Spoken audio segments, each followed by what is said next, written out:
Hi family, welcome to అమ్మ చిట్కాలు. నేను మీ దీప్తిశ్రీ. వర్షాకాలంలో పిల్లల్ని వెచ్చగా ఉంచేది, బ్లడ్ పర్సెంటేజ్ని ఇంక్రీజ్ చేసే బేబీ ఫుడ్ని చూపిస్తాను. ఈ recipe morning breakfast, lunch, dinner టైంలో పెట్టుకోవచ్చు.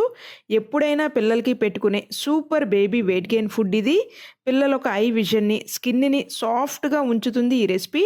8th మంత్ బేబీ నుండి 3 years పిల్లల వరకు ఈ రెసిపీని పెట్టుకోవచ్చు. పిల్లల్ని వర్షాకాలంలో బరువుని పెంచే సూపర్ హెల్తీ రెసిపీస్ మరికొన్ని కావాలి అంటే ఈ వీడియోని లైక్ చేయండి.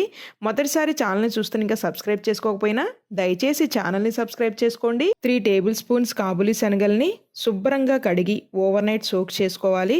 ఓవర్ నైట్ సోక్ చేసుకుంటే చక్కగా కాబులి శనగలు ఇలా నాని ఉంటాయి. మరొక్కసారి కడిగి పక్కన పెట్టుకుని ప్రెషర్ కుక్కర్లో 2 tablespoons నూనె వేసుకుని, నూనె ప్లేస్లో మీరు నెయ్యినైనా యూస్ చేసుకోవచ్చు.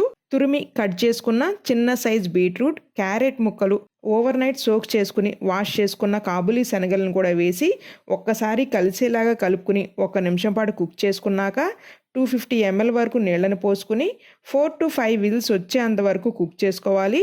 5 విజిల్స్ వస్తే చక్కగా అన్నీ ఇలా మెత్తగా కుక్ అయి ఉంటాయి. వీటిని చల్లారనిచ్చి జార్లో వేసుకుని 4 జీడిపప్పు బద్దలు, 1/4 tablespoon జీరాని కూడా వేసి పేస్ట్ లాగా గ్రైండ్ అవ్వటానికి ప్రెషర్ కుక్కర్లో నేను కుక్ చేసుకున్నప్పుడు మిగిలిన నీళ్ళని నేను ఇక్కడ కొద్దిగా పోసుకుంటున్నాను. ఫైన్గా గ్రైండ్ చేసుకుని పక్కన పెట్టుకుందాం.